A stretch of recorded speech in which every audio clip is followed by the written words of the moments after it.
안녕하세요. 오늘도 사연살롱을 찾아주셔서 감사합니다. 임신 3개월 차에 들어선 20대 후반 여성이에요. 우리 부부는 22살에 결혼해서 올해로 결혼 6주년을 맞았어요. 22살이면 결혼하기에 이른 나이지만 저희 부부가 결혼을 서두른 데는 이유가 있어요. 우리는 둘 다 태어나자마자 부모한테 버림받고 시설에서 자랐거든요. 하늘 아래 홀로 버려졌던 우리 두 사람에게는 기댈 곳이라곤 서로의 품밖에 없었어요. 그래서 결혼을 서둘렀고 그 결정엔 아직도 후회가 없어요. 길지 않은 인생이지만 또래 친구들에 비해 파란만장한 삶을 살았던 우리 부부에게 시련은 일상과도 같은 존재였어요. 하지만 얼마 전에 있었던 사건은 지금까지 우리가 겪었던 그 어떤 시련과도 비교할 수 없을 만큼 저희 부부에게 커다란 상처를 안겨주었어요. 바로 남편의 침묵, 제 시어머니가 남긴 상처였죠. 앞에서 말씀드린 대로 우리 부부는 돌도 되기 전부터 시설에서 자랐어요. 그러니까 우리 부부는 거의 인생의 시작부터 함께했다고 할 수 있죠.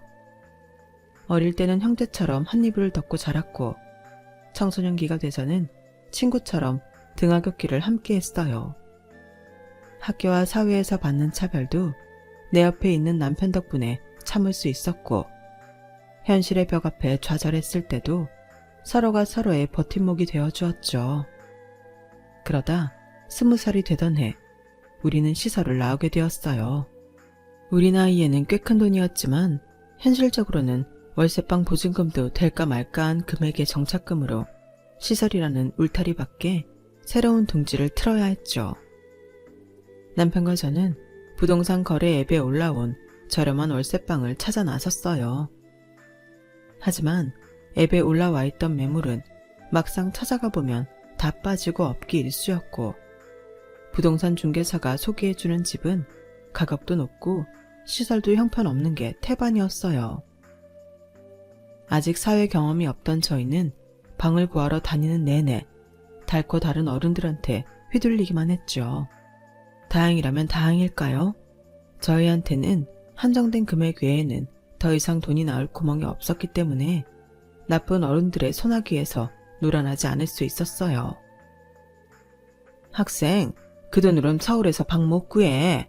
그러지 말고 부모님한테 말해서 돈 좀 마련해 달라고 해봐. 지금 가진 돈에 돈 1,000만 더 해도 훨씬 좋은 방 구할 수 있다니까?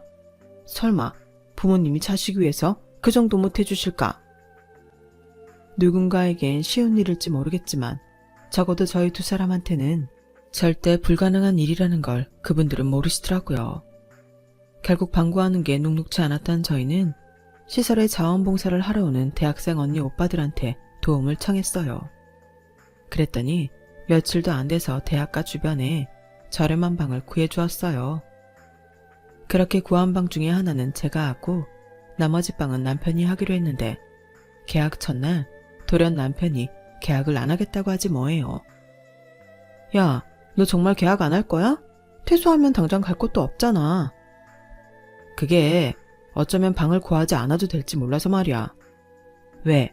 혹시 숙식 제공되는 일자리라도 구한 거야? 그래서 그래? 좀 비슷해. 내가 확실해지면 그때 말해줄게. 남편이 뜨뜻미지근한 대답을 하곤 자리를 피하는 통에 내심 서운하기는 했지만 평소 저보다 꼼꼼한 성격으로 봐서 분명 섣불리 저러는 건 아닐 거라고 생각했어요. 그런데 퇴소를 앞두고 하루는 남편이 제게 그러는 거예요. 시원아, 이거 비밀인데 나 엄마 찾았어.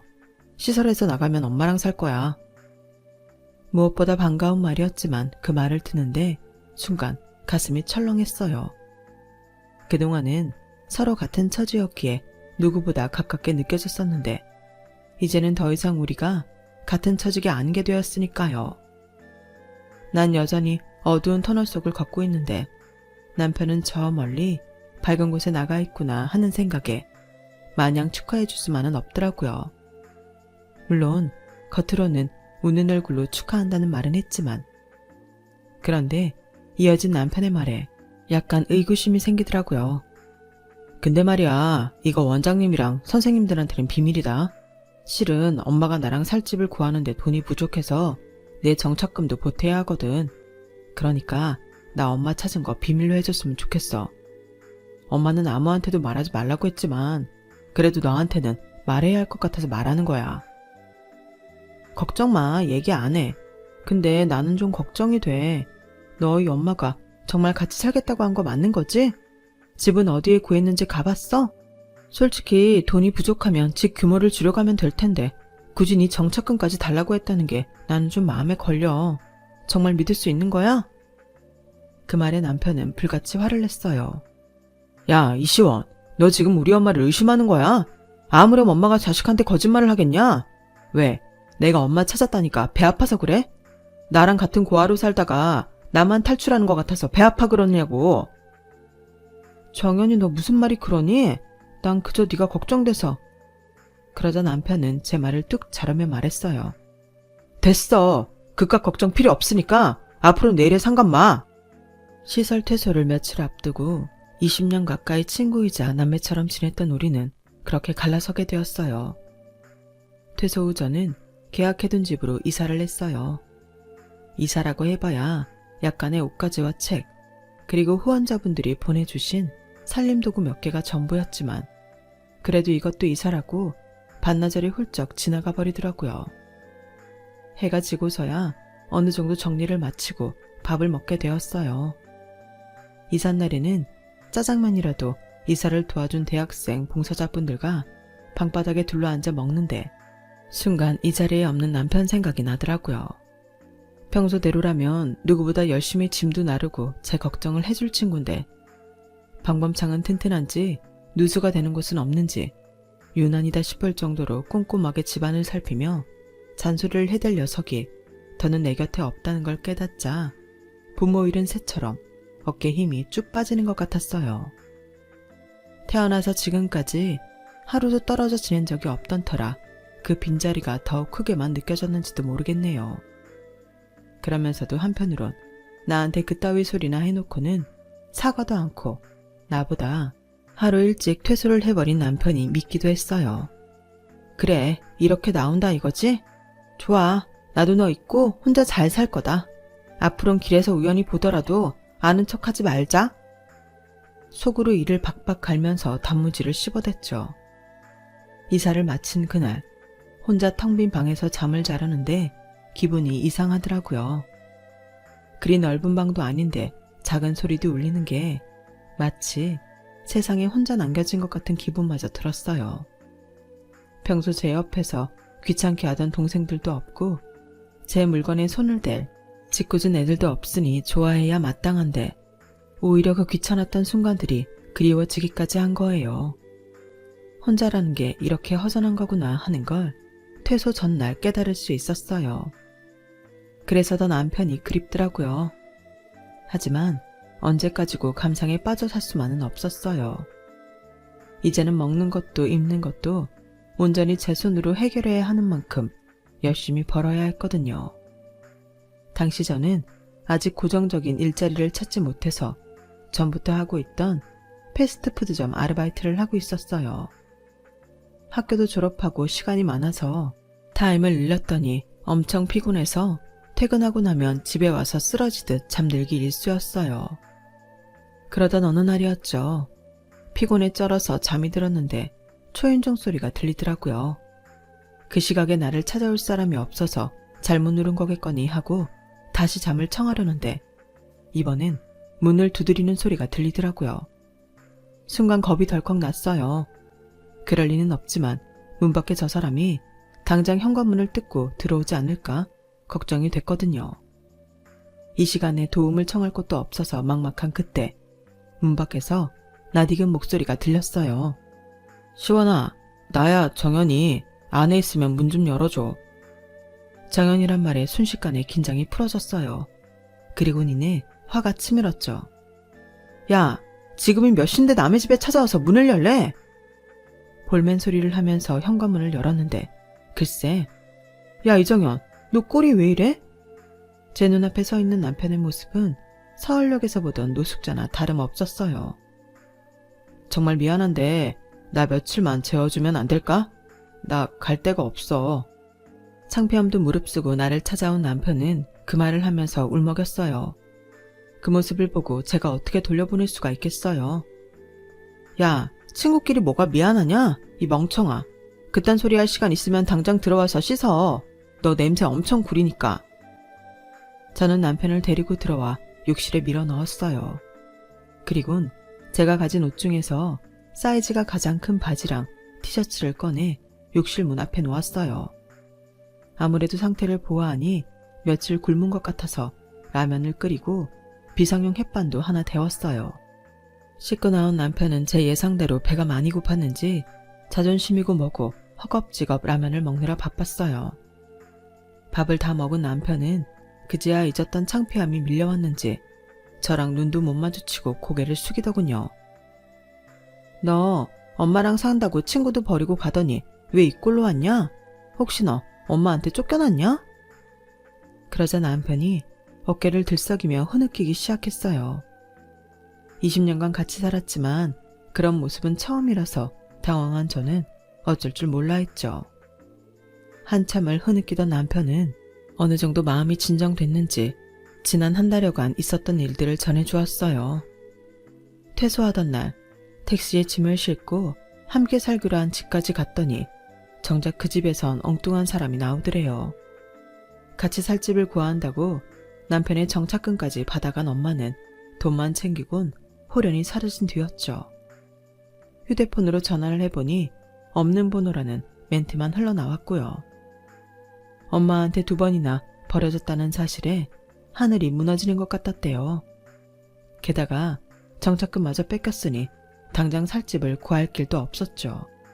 그렇다고 길바닥에서 손 놓고 있을 수는 없어서 고등학교 동창한테 짐을 맡기고 엄마를 찾아 나섰지만 떨어져 산 시간이 길었던 만큼 남편은 자기 엄마에 대해 아는 게 거의 없었어요. 그렇게 무작정 엄마를 찾아 나섰던 남편은 가지고 있던 돈도 떨어지자 노숙자 쉼터를 전전하며 생활했고 그러다 저를 찾아온 거였죠. 제 집 근처까지 왔다가 염치가 없어서 몇 번이나 망설였지만 추위와 배고픔에 지쳐있던 남편은 결국 저희 집 초인종을 누릴 수밖에 없었어요. 그 얘기를 듣는데 속에서 천불이 나는 것 같았어요. 남편한테는 미안한 말이지만 엄마라는 그 인간이 사람 같지도 않다는 생각이 들더라고요. 잘 알았어. 이제 그딴 엄마 잊고 살아. 넌 버려진 게 아니라 네가 엄마를 버렸다고 생각하면 되잖아. 그러니까 다 잊고 나랑 여기서 살자. 다시 일자리도 구하고 예전처럼 그깟 부모 없는 셈 치고 살자. 달라질 건 없어. 애초에 우리한텐 부모가 없었잖아. 결국 그날 밤 남편은 눈이 퉁퉁 붓도록 오열을 했고 그런 남편을 보며 저도 울었어요. 이제 정말 세상에는 우리 2사람뿐이라는 생각이 들더군요. 남들이 보기엔 어떨지 모르겠지만 시설에서 오랜 시간 함께 살아온 탓에 원룸에서 함께 지내는 건 그리 불편하지 않았어요. 서로 일하는 시간이 달라서 제가 집에서 잘 땐 남편이 일을 했고 제가 출근할 시간엔 남편이 집에서 잠을 잤어요. 그러다 모처럼 쉬는 날에는 함께 시장을 바다가 밥도 해먹고 가끔은 영화를 보러 나가기도 했죠. 그렇게 함께하는 시간이 길어지자 서로에 대한 감정도 서서히 변해갔어요. 어릴 때부터 볼 거 못 볼 거 다 보고 살았던 친구에서 연인으로 발전했거든요. 22살이 되던 해 우리는 따로 결혼식 없이 혼인신고를 했어요. 몇 년 뒤에는 신혼부부 임대주택도 신청해서 집도 넓혀갈 수 있었고요. 그 사이 둘 다 정규직으로 취직을 해서 생활도 많이 안정되었죠. 남편은 택배기사로 일을 했고 저는 다이소에 취직해서 다니고 있었어요. 물론 일은 힘이 들었지만 4대 보험까지 되니 저희처럼 비빌 언덕이 없는 사람들한테 이보다 좋은 직장은 없었죠. 어릴 때부터 힘든 순간을 함께 버텨와서 그런지 우리 부부에게는 부부 이상의 끈끈함이 있었어요. 일종의 전우애 같은 게 있었으니까요. 게다가 일찍부터 함께 살아와 그런가 사소한 것 하나도 서로 상의해서 결정을 했는데 딱 하나 의견이 팽팽하게 갈리는 게 있었어요. 바로 아이 문제였죠. 남편은 우리가 외롭게 살아온 만큼 아이를 많이 낳기를 바랐지만 저는 반대였어요. 부모 사랑을 받지 못한 우리가 자식에게 온전한 사랑을 줄 수 있을지가 의문이었거든요. 괜히 낳아놓고 제대로 된 부모 노릇을 하지 못하면 어쩌나 걱정이 됐어요. 아직은 젊으니까 좀 더 시간을 두고 기다려보자. 이게 우리 두 사람의 타협점이었죠. 그렇게 차일피일 미루다 보니 어느새 20대 후반이 되었고 이제는 슬슬 아이 문제를 결정해야 할 때가 되었어요. 문제는 제가 아직 마음의 준비가 되지 않았다는 거였죠. 그 일로 남편과 말다툼을 하는 날이 늘어갔어요. 평소 어지간한 일은 제 뜻을 따라주는 남편이었지만 아이 문제만큼은 양보를 하지 않더라고요. 그렇게 팽팽하게 서로의 입장을 고수하던 어느 날 남편 겉옷에서 비싼 한정식집 영수증이 나온 거예요. 1인분에 5만 원이 넘는 가격으로 2인분을 주문해서 세금 포함 13만 6천 원이 나왔더라고요. 아직까지 우리 부부는 기념일에도 이런 고가의 음식을 먹어본 적이 없었는데 도대체 누굴 만났길래 이 돈을 내고 밥을 먹었나 의심스럽기도 했고 한편으로는 서운하기도 했어요. 그즈음 부부 사이가 소원해서 더 그런 마음이 들었는지도 모르겠어요. 그런데 이후로도 남편 주머니에선 의심스러운 영수증들이 연이어 나오기 시작했어요. 극장 티켓부터 평소에는 다니지 않던 고가의 커피 전문점 영수증, 심지어 모텔 숙박 영수증까지 말이죠. 이건 누가 봐도 외도의 증거가 분명했어요. 그래서 남편의 뒤를 밟기로 하곤 쉬는 날 아침부터 외출을 하는 남편을 따라 나섰어요. 남편은 렌트카까지 빌려서 누군가를 태우고 교회로 나가더군요. 도착한 곳은 과천에 있는 놀이동산이었어요. 나와는 한 번도 이런 곳에 온 적이 없었는데 남자가 바람이 나니 사람이 변하는구나 싶더라고요. 그런데 조금 가까이 가서 보니 남편과 팔짱을 낀 여자가 조금 이상한 거예요. 젊은 여자가 아닌 중년 아줌마였거든요. 두 사람은 연인 사이라기보다는 딱 봐도 부모 자식처럼 보였어요. 순간 설마 하는 생각이 들더라고요. 아니야, 그럴 리 없어. 2번이나 자기를 버린 엄마랑 저렇게 다정하게 다닐 리는 없지. 그러면서도 한편으로는 그동안 나 몰래 모자가 만나왔던 건가 하는 의심이 들었어요. 그날 저는 더는 남편의 뒤를 밟지 않고 혼자 집으로 돌아갔어요. 그리고 그날 밤 남편한테 물었죠. 오늘 놀이동산에서 데이트를 했던 사람이 누구냐고요. 너 거기 왔었어? 설마 나 미행한 거야? 지금 그게 중요하니? 그동안 네 주머니에서 나온 식당 영수증, 커피 전문점 영수증, 심지어 모텔 영수증까지 딱 봐도 외도 증거였어. 내 남편이 나 몰래 의심스러운 행동을 하는데 내가 가만히 있어야 했을까? 너라면 그랬겠니? 그러니까 말해. 그 여자 누구야? 설마 너희 엄마 다시 만나니? 제 물음에 남편은 잠시 뜸을 들이다가 입을 열었어요. 맞아, 우리 엄마야. 얼마 전에 다시 연락이 됐어. 진작 말하려고 했는데 너도 알잖아. 한동안 우리 냉전이었던 거. 아이 문제로 사이도 안 좋은데 우리 엄마 문제까지 꺼내면 더 불편해질 것 같아서 좀 이따가 말하려고 했어. 속이려고 했던 거 아니야. 믿어줘. 그래, 그건 그렇다 치고 왜 다시 나타난 건데? 그보다 넌 화도 안 나니? 너한테 어떻게 했는지 다 잊었어? 엄마도 그땐 어쩔 수 없었대. 전세 사기를 당해서 나 볼 면목이 없어서 그랬던 거래. 엄마 몸 하나도 건사하기 힘들어졌는데 괜히 나한테 기대게 될까봐 일부러 피하신 거래. 어이가 없었어요. 이런 말도 안 되는 변명을 믿으라고요? 야, 넌 그 말을 믿냐? 적어도 상황이 어떻게 된 건지는 알려줬어야지. 그랬으면 네가 네 엄마 찾아다니느라 노숙까지는 안 했을 거 아니야. 나 솔직히 니네 엄마 말 안 믿어. 아니, 못 믿어.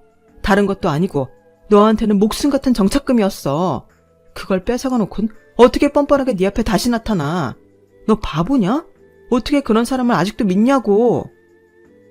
나도 알아. 나도 엄마가 의심스러워. 하지만 엄마잖아. 엄마니까 믿고 싶은 거야. 엄마가 날 속였다고 생각하면 견딜 수가 없을 것 같으니까. 시원아, 우리 엄마 한번 믿어주자. 내가 이렇게 부탁할게. 울먹이는 남편을 보자 저도 마음이 시큰해졌어요. 저라고 남편 마음을 모르겠어요. 세상 누구보다 잘 알죠. 그래서 더 마음이 아팠어요. 이번에도 남편이 상처를 받을 게 제 눈에 훤히 보였으니까요.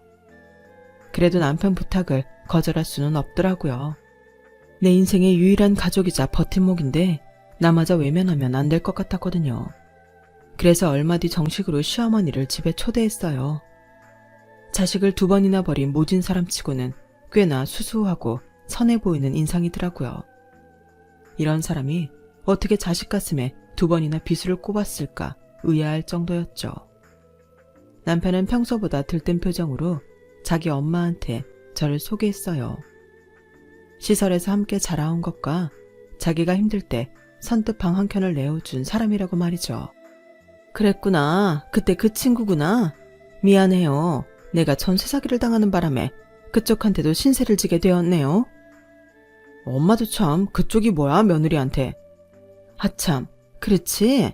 내가 죄 많은 애미라서 며느리라고 부를 염치가 없네.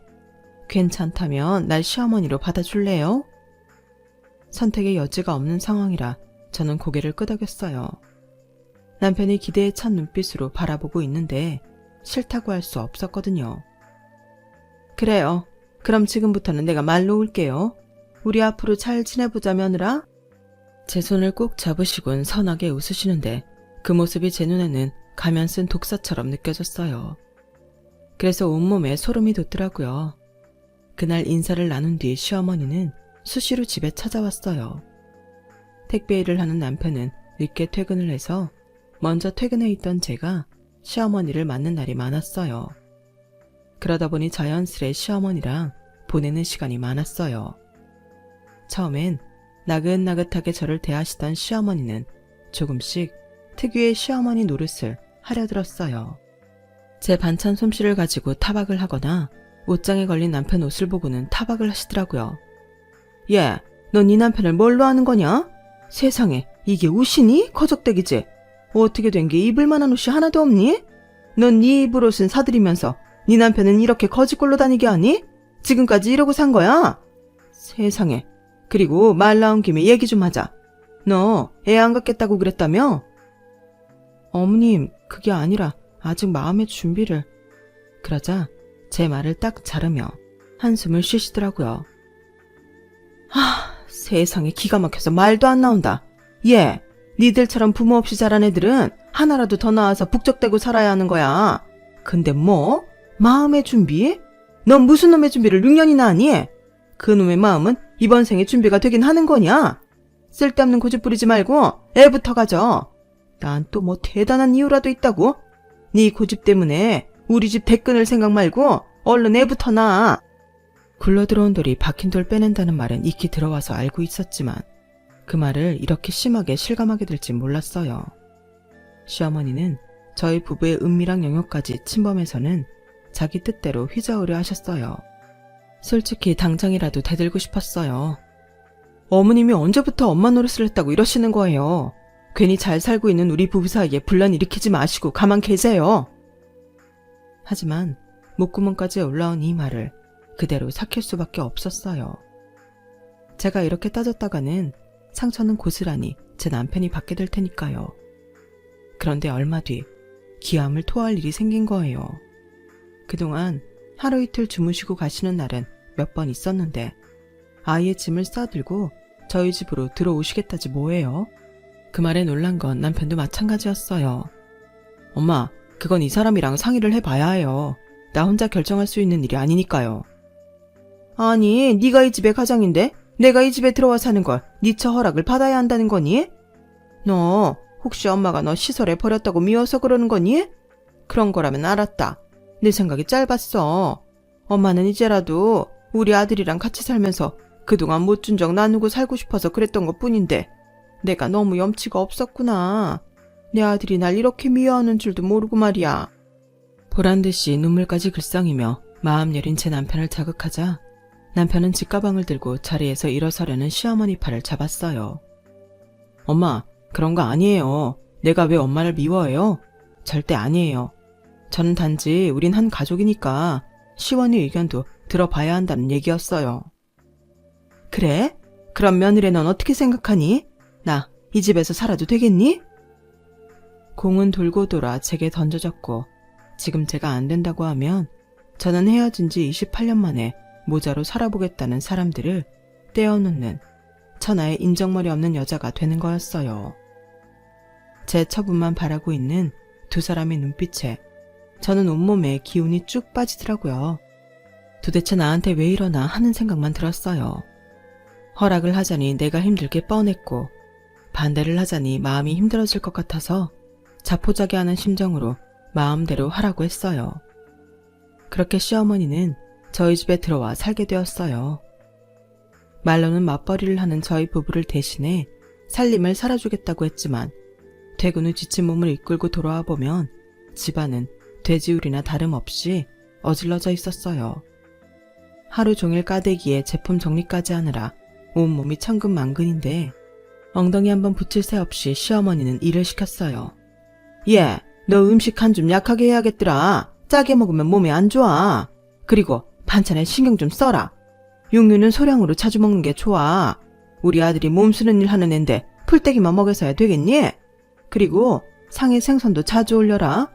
등푸른 생선이 몸에 좋은 건 알지? 그리고 반말인데 넌 흰쌀밥밖에 못하니? 요즘 귀리나 카무트 같은 작곡도 많이 팔던데 그런 것도 좀 섞어서 해. 하나를 먹더라도 몸에 좋은 걸 먹어야지. 생활비 한 푼 안 내면서 어찌나 따지고 가리시는 건 많은지 시어머니가 집에 들어오고 난 뒤로 생활비가 배는 더 들었어요. 거기다 하루 종일 집에 있으면서 세탁기 한번 안 돌리면서 빨랫감은 또 왜 그리 많이 내놓으시는지 몰라요. 당신은 같은 이불을 3일 이상 못 덮는다면서 이불 빨래만 일주일에 2-3번은 시키는데 정말 감당이 안 되더라고요. 그렇게 깔끔 떨 거면 당신이 세탁기 좀 돌리면 좀 좋아요. 꼭 일하고 돌아와 지친 저한테 시키니 정말 죽을 맛이더라고요. 처음 약속과 달리 저는 늘어난 집안일로 육체적 고통과 정신적 스트레스가 날로 높아지자 저도 더는 못 참겠더라고요. 그래서 시어머니한테 집안일 좀 분담해서 하자고 했어요. 그랬더니 어쨌는지 아세요? 멀쩡히 TV를 보고 있다가 제 남편이 현관에 들어서는 소리가 들리자 갑자기 대성통곡을 하며 며느리가 시애미 구박한다고 고래고래 소리를 지르는 거예요. 내가 죄인이지. 자식 버리고 산 주제 이제 와서 애미 노릇하겠다고 찾아온 내가 미친년이야. 며느라, 내가 다 잘못했다. 네 말대로 네가 시키는 일 다 할 테니까 나가라는 소리만은 하지 말아다오. 내가 내일부터 새벽같이 일어나 아침밥도 짓고 청소에 빨래까지 다 맡아 할 테니까 나 좀 내 아들 곁에서 살게 해주렴. 내가 살면 얼마나 살겠니? 남은 인생 금쪽 같은 내 새끼 곁에서 살아보고 싶은 애미 마음을 이해 좀 해주면 안 되겠니? 네가 시키는 건 다 할 테니 제발. 시어머니가 닭똥 같은 눈물까지 뚝뚝 흘리며 내 다리를 잡고 통곡하자 남편이 제게 불같이 화를 냈어요. 야, 이시원, 너 우리 엄마한테 뭐라고 한 거야? 너 없을 때 너 항상 이렇게 우리 엄마를 구박했던 거니? 네가 뭔데 우리 엄마한테 이래? 나도 용서하겠다는데 네가 왜 난리냐고. 아들아, 이러지 마라. 얘는 잘못 없다. 다 내 탓이야. 내가 집안일 소홀히 해서 그래서 얘가 한 소리 한 것뿐이야. 다 이애미 탓이니까 네 처한테 뭐라고 하지 마라. 아주 누가 보면 제가 시어머니를 구박하는 줄 알 정도로 시어머니는 쇼를 해댔어요. 적어도 남편은 어머니의 눈간에 확실히 넘어간 것 같더라고요. 남편은 결혼 이후 처음으로 얼굴까지 붉히며 제게 화를 냈고 제가 아무리 변명을 해도 들을 생각을 하지 않더라고요. 결국 그 일로 남편과 저는 한동안 말도 섞지 않았어요. 그때 처음으로 이혼에 대해 진지하게 고민을 하게 되었죠. 하지만 이렇게 남편과 헤어지고 싶지는 않았어요. 언제고 시어머니는 제 남편을 상대로 단물만 빼먹고 버릴 게 뻔했으니까요. 비록 지금은 남편이 믿긴 했지만 그래도 끝까지 내 남편을 지켜주고 싶다는 마음이 더 컸어요. 그래서 참고 버티기로 했죠. 시간이 지나자 남편도 제게 너무했다 싶었는지 제 눈치를 슬슬 보더라고요. 그러자 시어머니가 이때다 싶었는지 남편과 제 사이에서 일부러 회방을 놓더라고요. 평소에 손에 물 한 번 안 묻히던 시어머니는 아들 먹인다고 삼계탕을 끓이질 않나, 갈비찜을 하질 않나, 아주 눈물겨워서 혼자 보기 힘들 정도였어요. 남편은 난생 처음 엄마가 해주는 음식을 받아 먹으면서도 표정이 어두웠어요. 아무래도 저한테 미안해서 그랬던 모양이에요. 아들, 왜 이렇게 안 먹어? 엄마가 기껏 힘들게 만들었는데 좀 더 먹어봐. 엄마, 미안한데요. 나 정말 속이 안 좋아서 그래요. 나중에 먹을 테니까 엄마 먼저 드세요. 왜? 몸이 어디 안 좋아? 혹시 아픈 데 있는 거니? 그런 거면 엄마랑 병원에 가자. 가서 검사 좀 받아보자고. 아니에요. 그냥 하루 푹 자면 돼요. 그런데 그 순간 어머님이 이성을 잃고 버럭 소리를 치더라고요. 네가 의사야? 니깎게 뭘 한다고 병원에 안 간대? 가서 검사 받고 몸에 이상이 있는지 확인해야 될 거 아니야. 내가 이 노력을 했는데 네가 몸에 이상이 있으면 그땐 내가 억울해서 어떡하냐고. 우리 상우 생각하면 한시가 급한데. 별거 아닌 일에 폭주한 시어머니에 남편도 저도 순간 깜짝 놀랐어요. 시어머니도 그제야 자기가 한 행동이 과하다는 걸 느꼈는지 수습을 하려고 안달을 했죠. 아니, 그러니까 나는 우리 아들이 걱정돼서 그런 거지 다른 뜻은 없어. 하지만 이미 남편은 미심쩍은 표정으로 변한 뒤였어요. 아들 걱정이 돼서 그런다고요? 아들 누구요? 방금 말한 상우라는 사람이요? 아니, 그게 그러니까 엄마가 다 설명할게. 일단 진정하고 숨 좀 고르고 얘기하자. 그냥 하세요. 저 멀쩡하니까. 왜 내 건강을 상우라는 사람이랑 관련지어 말하신 건데요? 내가 그 사람한테 내 장기라도 떼어줘야 하는 거예요. 그래서 나 찾아온 거였어요. 남편은 표정 변화 없이 담담하게 물었어요. 하지만 대답을 앞둔 시어머니는 손가락을 바들바들 떨 정도로 긴장한 티가 역력했어요. 실은 재혼해서 낳은 아들이 하나 있다. 어릴 때부터 간에 문제가 있었는데 얼마 전에 상태가 많이 안 좋아져서 이식밖에는 방법이 없다는구나. 그런데 애 아빠도 간이 안 좋아서 안 된다고 하고 나도 암 수술을 받은 적이 있어서 몸 상태가 그리 좋지가 않아. 믿을 거라곤 너 하나뿐이야. 이렇게 된 거 부탁 좀 하자. 우리 상우한테 간 좀 떼어줘. 많이도 아니야. 너 생활하는데 불편하지 않을 만큼만 떼어갈게. 엄마가 이렇게 부탁한다. 그 말을 듣는데 기가 막혀서 말이 안 나오더라고요. 돈도 아니고 이젠 간까지 떼어달라고요? 나만 놓고 버릴 땐 언제고 자기가 필요할 때만 찾아와서 이용해 먹고 가는 게 무슨 엄마래요? 그런데도 남편은 얼굴색 하나 변하지 않은 채 조용히 말을 이어갔어요. 제 간이면 돼요. 그거면 엄마가 행복해지시는 거예요. 그래, 다른 거 필요 없어. 엄마는 제발 우리 상우 위에 간만 떼어준다면 정말 바랄 게 없이 행복할 거야. 그 말에 남편은 자기 엄마 얼굴을 물끄러미 바라봤어요. 간절하게 매달리는 그 모습에 결국 남편은 눈물을 흘리더군요. 저는 남편이 어떤 심정으로 눈물을 흘리는지 누구보다 잘 알겠는데 시어머니는 그렇지 않았나 봐요. 이제 일이 다 성사됐다 싶었는지 들뜬 목소리로 그러는 거예요. 네가 택배 일한 데서 얼마나 다행이었는지 모른다. 하루 종일 뛰어다니는 일이니 따로 운동 안 해도 몸이 튼튼할 거 아니니. 이식 수술할 때 장기 공여자 건강이 얼마나 중요한지 아니? 최고로 쳐주는 게 젊고 튼튼한 20대 장기란다. 아무래도 장기가 싱싱하니까.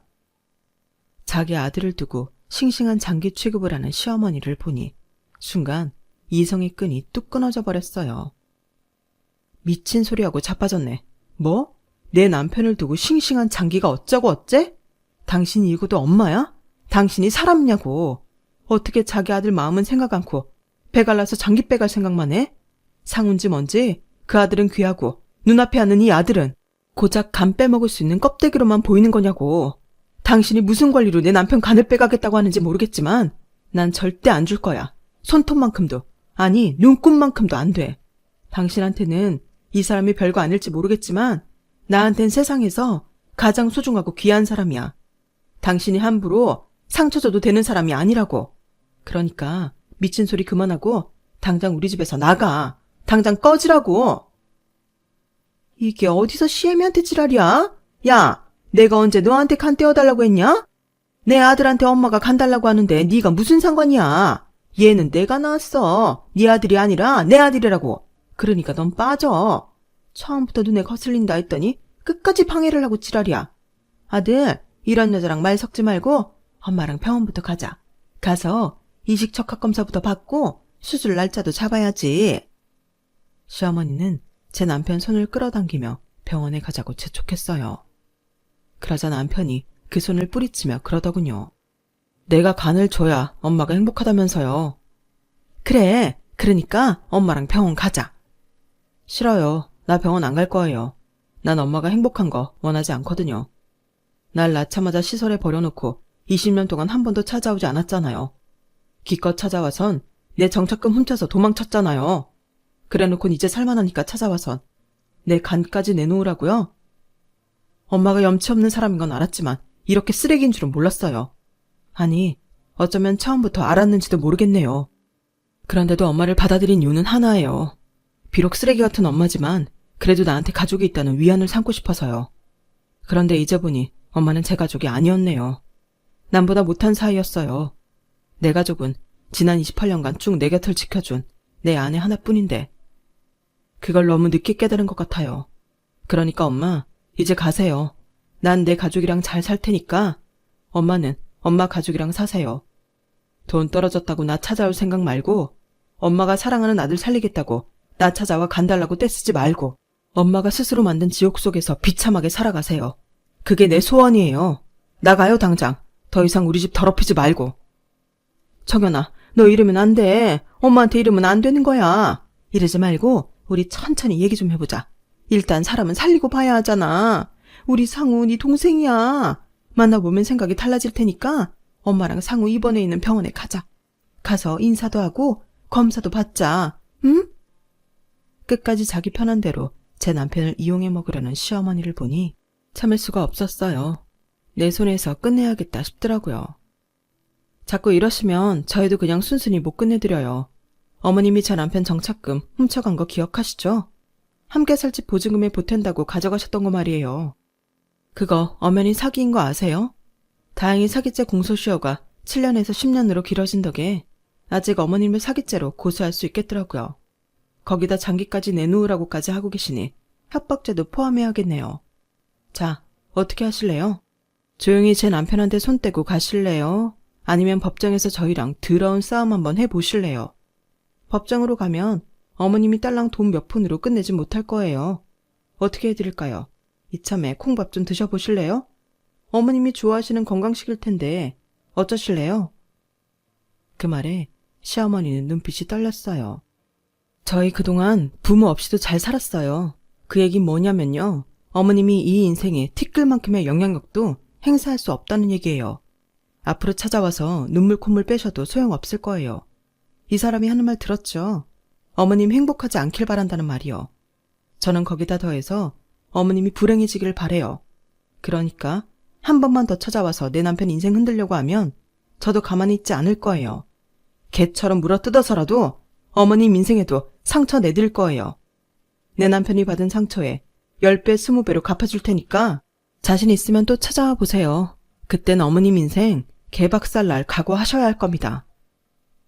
그날 짐을 싸들고 저희 집을 나간 시어머니는 2번 다시 연락조차 하지 않았어요. 그리고 며칠 뒤 우편함에 제 남편 앞으로 온 봉투가 하나 꼽혀 있었어요.